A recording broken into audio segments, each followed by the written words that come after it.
నా దేవుని సెలవు లేకుండా నిన్ను కంప్లీట్ గా నాశనం చేయటం ఎవ్వడి వల్ల కాదు. అంతా అయిపోయింది అనిపిస్తాడు, శూన్యం అయిపోయింది అనిపిస్తాడు, సమాజాన్ని కూడా అననిస్తాడు. మొత్తం మళ్ళా సుందరంగా మార్చి తానేందో చూపిస్తాడు. అలా చేశాడు. అనుభవించే చెప్తున్నా. నవ్వే వాళ్ళని నవ్వనిస్తాడు, ఎగతాళి చేసే వాళ్ళని ఎగతాళి చేయనిస్తాడు, హింసించే వాళ్ళని హింసించనిస్తాడు, దూషించే వాళ్ళని దూషించనిస్తాడు. ఇన్ని జరుగుతున్నా ఏమీ పట్టినట్టు మౌనంగా ఉంటాడు. ఎందుకంటే నీ నమ్మకత్వం ఏంటో, నీ విశ్వాసత ఏంటో నిర్ధారణ చేసుకోవడానికి. కొన్ని ప్రతికూలతలు కూడా రాణిస్తాడు, చేదైన అనుభవాలు రాణిస్తాడు. మరి నీ ఒరిజినాలిటీ తేలాలి కదా, నిన్ను బట్టి రేపు మెచ్చుకోవాలి కదా.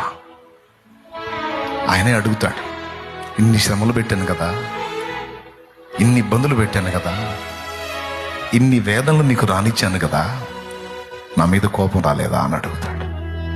నా మీద బాధ అయ్యలేదా? ఎందుకని నన్ను వదిలిపెట్టలేకపోయినావు? ఎందుకు నాకు దూరం అవ్వలేదు? నువ్వు ఎలా నన్ను హత్తుకొని ఉన్నావు అని అడుగుతాడు. కఠినమైన ఇబ్బంది కొలిమిలో, శ్రమ కొలిమిలో నిన్ను ఉంచాను కదా, నీకు బాధ అయ్యలేదా అని అడుగుతాడు. నీ సెలవు లేకుండా నాకేది రాదుగా ప్రభా, సమస్యను అనుమతించిన నువ్వే తప్పించుకునే దారి కూడా వేస్తావు, నాకు తెలుసు. నీకు తెలియకుండా ఏది రాదుగా, అందుకే నీ వైపే చూశాను.